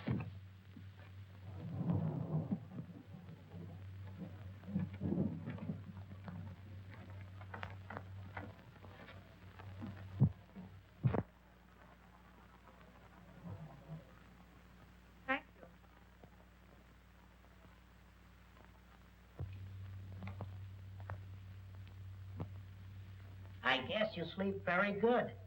Maybe. The few times I've stayed overnight here, I slept unusually well. Must be wonderful to have nerves like that. Tell me, just how well do you know these people? Why, actually, not very well. I've only recently moved into the village. You know, a young doctor trying to establish a practice. Well, I must be keeping you from your work. Good night, Doctor. Good night.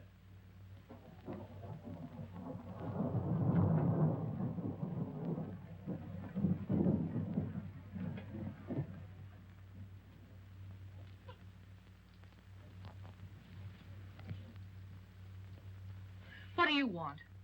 Yes, you are beautiful. How did you get in here? So young. Such lovely skin. Sometime you too will be a bride.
I know where you're going.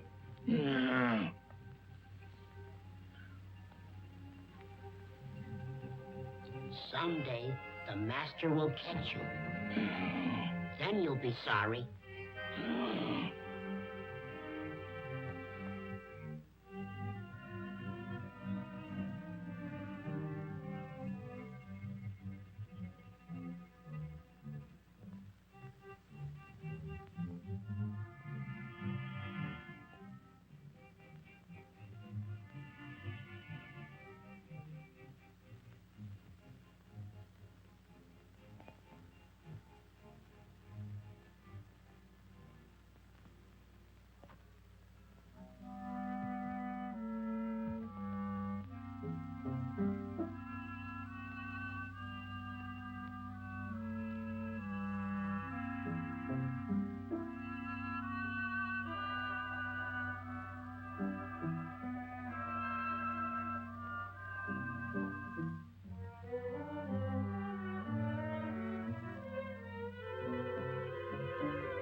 my room, a horrible-looking creature.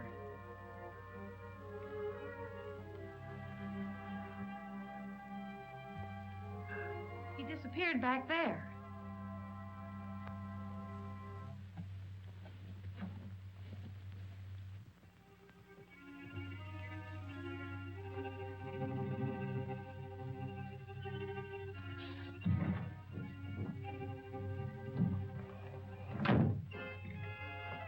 Apparently he's not here now. Where did you see him? Leaning over my bed. Of course, you might have been dreaming. I'm positive I wasn't. Earlier in the evening, Mrs. Lorenz suddenly appeared and then disappeared. Do you suppose there's another entrance to this room? Oh, I doubt it. Why don't you try to go back to sleep? No one's going to harm you. I'm sure it was just a nightmare. I think this whole place is a nightmare. Professor Lorenz and his wife were actually sleeping in coffins. I saw them. We often find it difficult to explain the peculiarities of some people. I guess so. I'm awfully sorry to bother you. It was no trouble.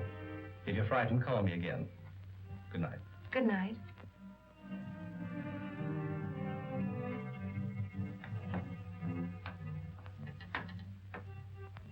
What is the trouble? The angel. He has disturbed our guests. Always the angel. He is a menace to us. Yes. I think the time has come to dispose of him.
Don't be afraid, Angel. I would not hurt you.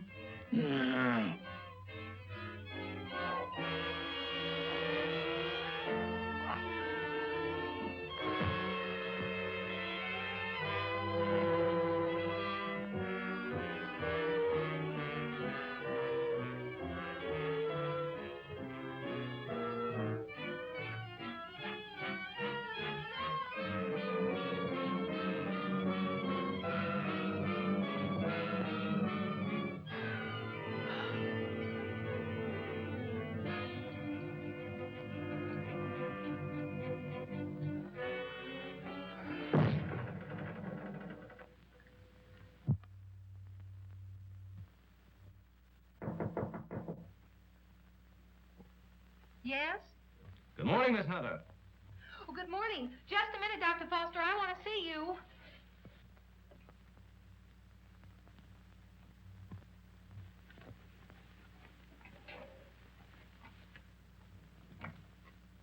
Oh, I'm sorry. I thought you were up. Up?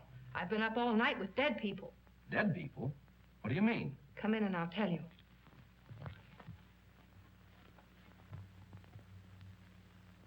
What kind of a place is this? Last night I had the most horrible experience of my life. Well, what was it? I saw lots of girls in crypts down underneath this house. Pardon me. What was that you were saying, Miss Hunter? Why have you a mausoleum in the basement? Mausoleum?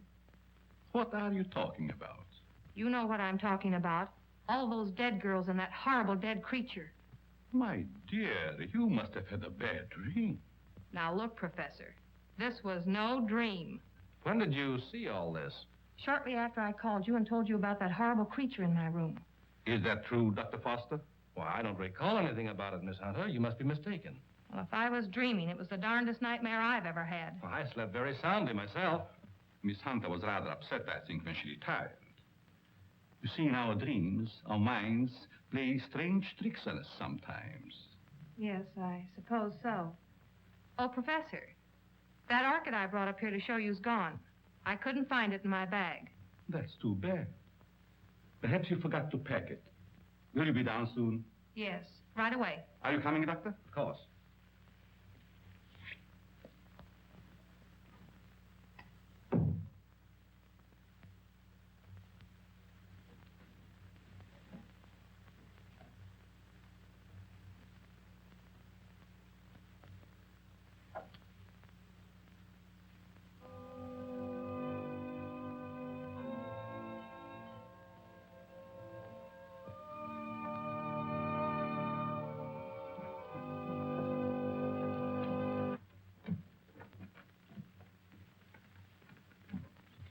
Shall we go into breakfast? No, thank you. I've got to get back to the city.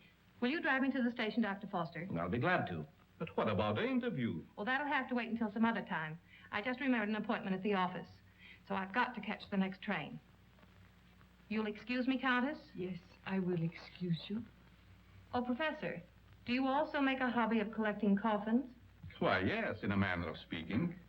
I find a coffin much more comfortable than a bed. Many people do so, my dear. Is it so strange that I accept one while waiting for eternal rest? No, I suppose not. Well, thank you for your hospitality. Goodbye. I trust we will meet again. It has been so nice meeting you.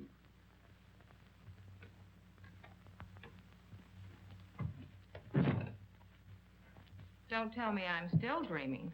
Well, what do you mean? That gravedigger. He's real, isn't he? Oh, he's real, all right. But I hardly think he's a gravedigger. More likely laying the foundation for a house. You're a trusting soul, aren't you, Doctor? Is that a crime? No, on the contrary. I envy you. Are you trying to make me believe you're one of those hard-boiled reporters that we read about or see in the movies? No, but working on a newspaper, one becomes cynical and suspicious.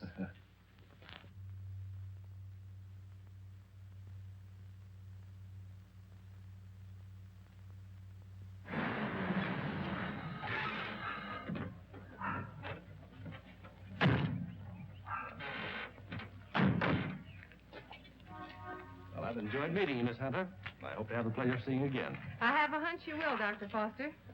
Oh, tell me. Just why did you come up here? Or is it a secret? It is, but somehow I feel that I can trust you. You can. You've heard of the case of the vanishing brides. Why, surely. I think I have a clue.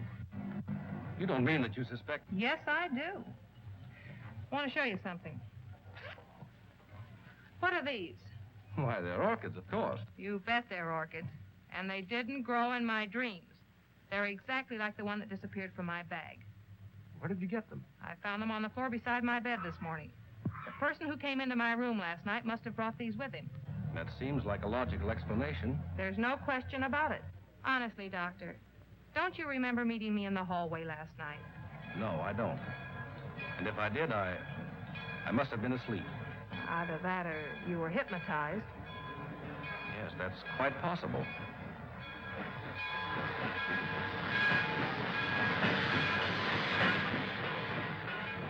Well, watch your step. And if you discover anything, phone me. That's a promise. Goodbye. Not goodbye. Au revoir.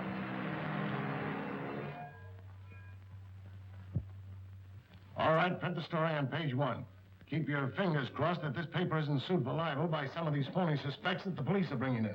Well, get me a reprint of the guy they just brought in. I don't want photographs. I want real clues. The DA's office can't pick up the madman who's stealing the bodies of these dead girls. Maybe we can. Okay, I'll throw it in a wastebasket. No, I'll have it developed. Doyle, where's Lefty? Over at Central Station. The only thing he gets over there is a game of gin rummy. Tell him to get back here. Well, I got something. I'll say you have. You're fired. What do you mean? You can't do that to me. Listen, just because the bodies of dead girls disappear is no reason why you can do a vanishing act. But you gave me the assignment. Yeah, I suppose I did. All right, where have you been? What have you uncovered? Well, hey, not so fast. Listen, Mr. Keenan, last night I went through the most gruesome experience of my life. You should talk. All my life has been a nightmare. Well, you can rest easier now because I've seen plenty. If I can only prove I wasn't dreaming. Dreaming? I had a dream last night myself. I dreamed you gave me that raise you've been promising me. All right, Madam Zora, go on with your dream story. Well, there's a certain Professor Lorenz that lives upstate. He knows all about orchids, but insists that he doesn't grow them anymore. Yet I found these in my bedroom this morning. Listen, Dizzy, you didn't go off someplace and get married, did you? No, I didn't. But I saw the bodies of those other missing brides. All right. Now, take it easy. Stop breathing hard, Pat, and tell me all about it. Did you really see any bodies? Well, yes and no. I see. Just a bit of ectoplasm.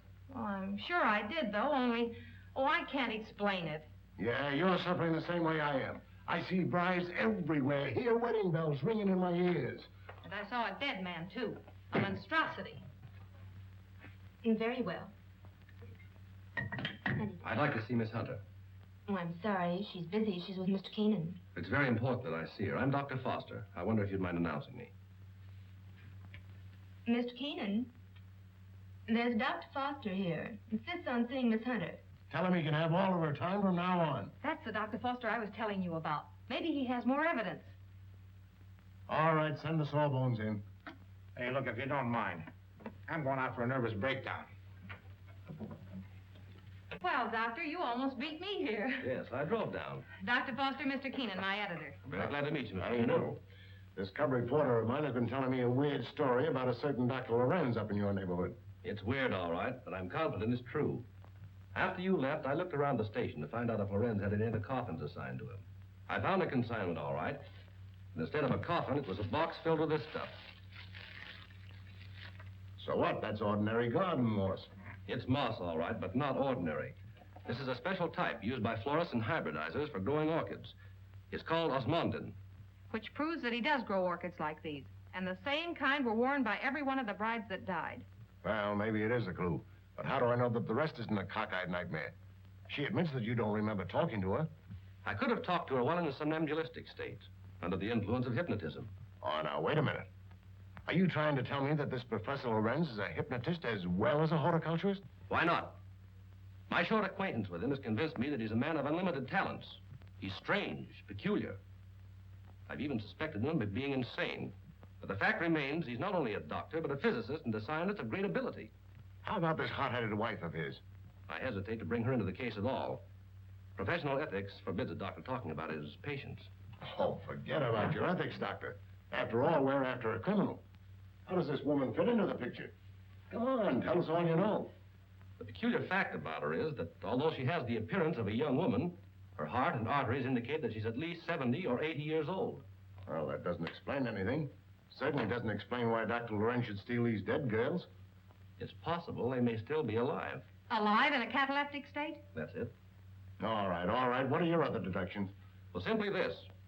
These young girls, whether dead or alive, are being used by Lorenz in some manner as human guinea pigs to sustain his wife in a youthful state. Oh, that's preposterous. It's nothing of the kind. Scientists are finding out every day that glands and hormones have a lot to do with life and health. The glands in our bodies help determine the condition of our teeth, the texture of our hair. All right, we'll admit all that. But I wouldn't dare print such a fantastic story. I bring you the biggest story of the year and a chance to get this newspaper a real scoop, and you call it fantastic. All right, I'll put Doyle on it to track it down. I'm afraid you won't get very far. Professor Lorenz is a clever man, clever enough to withstand any investigation and destroy any evidence. Why not trap the fellow? How? Well, he steals dead brides, doesn't he? Oh, now, look, Pat, do you want to be a June bride? Oh, sure. I mean, that is, no, not yet. Anyway, Lorenz knows me. All right, then stop talking nonsense. This paper can't assume the responsibility of such a harebrained scheme. Oh, please, Mr. Keenan, you can't pass up an opportunity like this.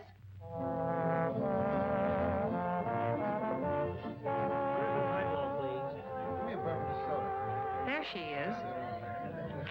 Cigarettes? Hey, she's cute. Well, would you like to dance? Later. Business before pleasure, you know. Hello, Peggy. Hello, Pat. Miss Woods, Dr. Foster. Good evening, Miss Woods. How do you do? I have something important to tell you. I'm all ears. Let's go to your dressing room. Okay. I won't be long. All right.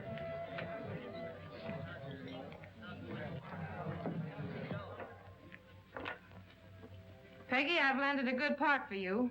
A chance to prove your talent. Really? What is it, a picture or a play? Neither one.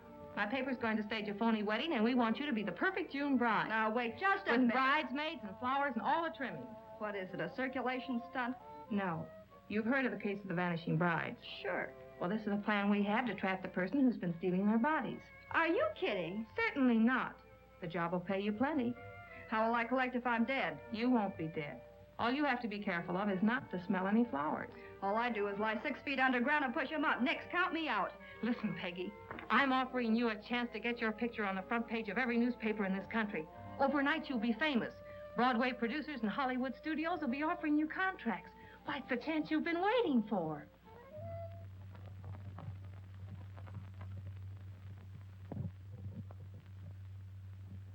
She's a most unusual type. Such fascinating eyes. She'll make a charming addition to our family. June 20th. A date we shall not forget.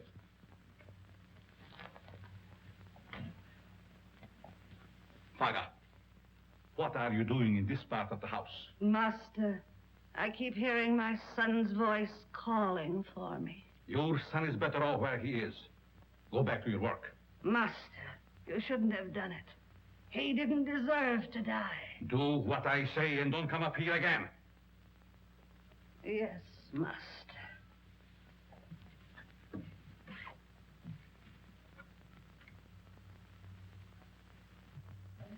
Well, everything's all set. She's young and pretty. Yeah. What assurance have we that this Lorenz guy will show up to make the snatch? And what happens if he does kidnap this fake bride? Well, the private chapel and neighborhood will be covered with guards, and, well, Lorenz hasn't a chance to escape. Providing he shows up. And if he doesn't, I'm the sucker and out $500. And if he does, you have an exclusive story with big, juicy headlines. I hope you're right.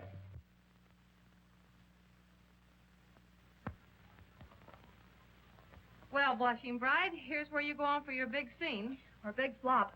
My knees are shaking. There's nothing to be afraid of. Here's your bouquet and the phony orchid. Now, don't forget to put on your act. Leave that to me. You got plenty of photographers out there? Certainly. And what about the cops? How many times do I have to tell you nothing's going to happen to you? Oh, Miss Hunter. Yes? I wanted to ask you, in this ceremony, shall we use the word cherish or obey? You mean for the bride? Yes. Well, just for this once, let's put the old-fashioned word in. Obey. I've marked the words here. Just read the ceremony slowly, solemnly. Yes, I understand. I hope what you're doing isn't wrong. It's all in good cause. Well, I suppose it is. Well, if you need me, you'll find me in my study. Thank you. You've been grand, Reverend. You'd better go get ready. What do I do now? Just march down the aisle and don't forget to faint at the altar. Well, here goes nothing. How's everything going? All right so far, I guess. Good. Ceremony's about to begin. I certainly hope somebody shows up besides these ham actors I'm paying. You know, it seems to me that if Lorenz were ready to strike, he'd have sent an orchid. Just a minute. I'll take that. Did you say orchid? And I'll take you with it. There you are. Looks like our man's going to pounce all right. It looks like you're right.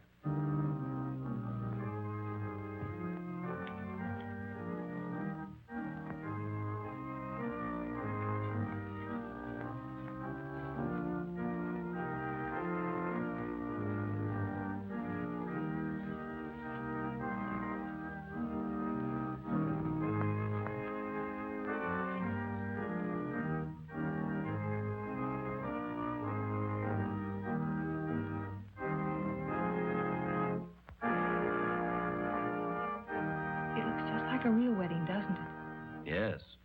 Too bad it isn't. Ours.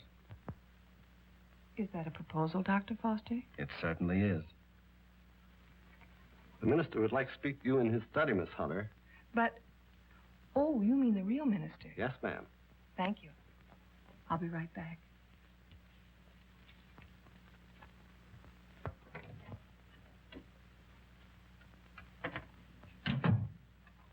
You wanted to see me, Reverend?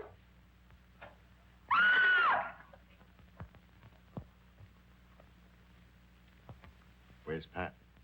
The minister sent for her.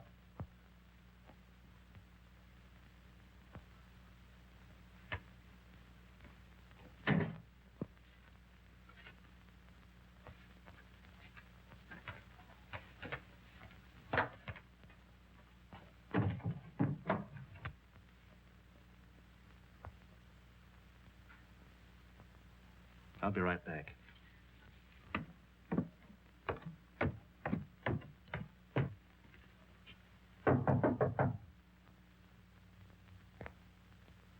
Oh, Pat!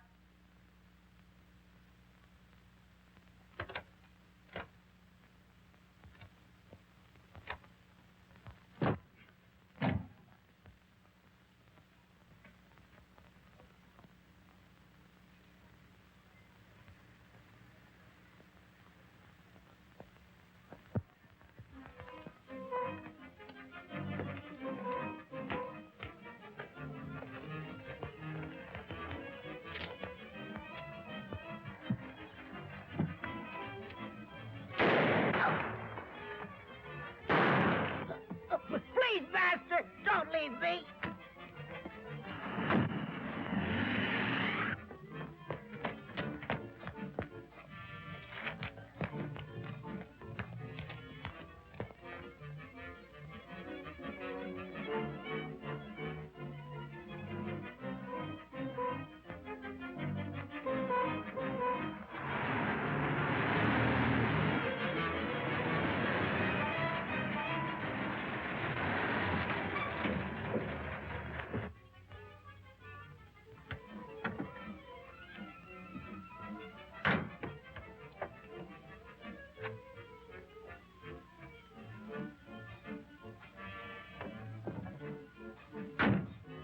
Toby, my son. Where is Toby, Master? Toby's gone. Alice, You shouldn't have left. stop whimpering. How's the Countess? Waiting as usual. Hurry up, let's go.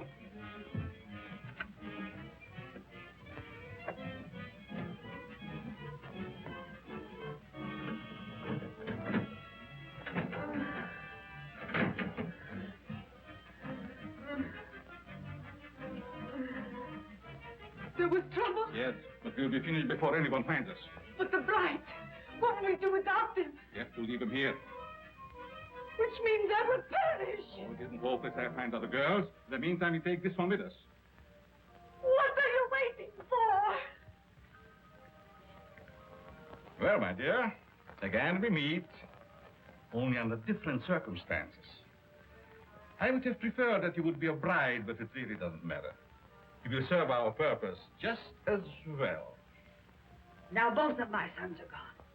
You betrayed me, Matt. I heard enough. There's work to do.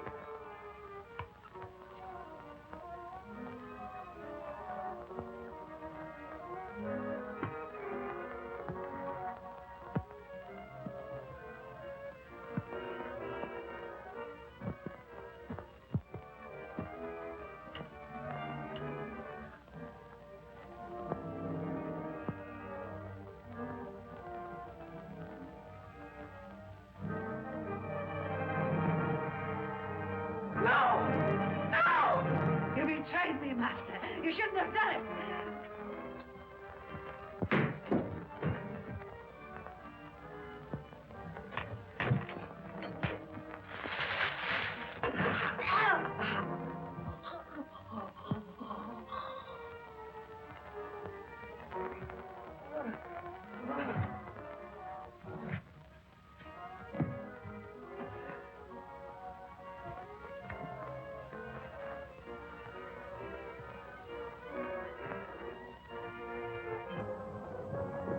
You stay here and cover that room.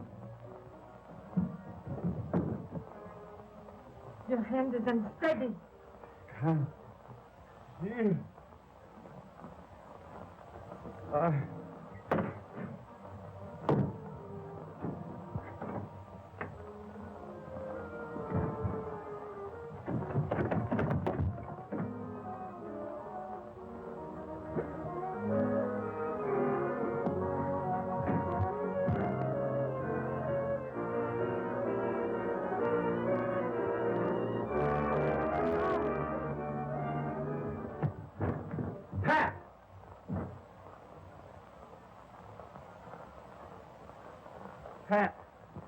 Pat. Is she dead? No. Just scared to death. All right. Break it up. We've got headlines to write. Do I get a byline? After this, you can have a clothesline with my shirt on it. I now pronounce you man and wife. Finally make a newspaper woman out of you, and then you have to go and quit. And to think that this was the cause of it all.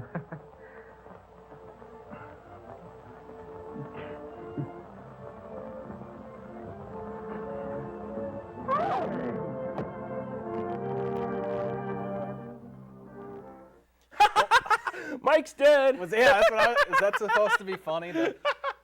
I love it when somebody just dies in the last frame and it's played for laughs. That should be the ending of more movies, like Reservoir Dogs. You know, everybody's just dead at the end. Well, that was a kooky movie. It was. Not bad, though. Can't say that it went too long. No. Hour and whatever, 3 minutes. We need more movies like that. That's pretty lean, yeah. I can't sit through a 2.5, 3-hour movie anymore without getting restless. I'm getting old.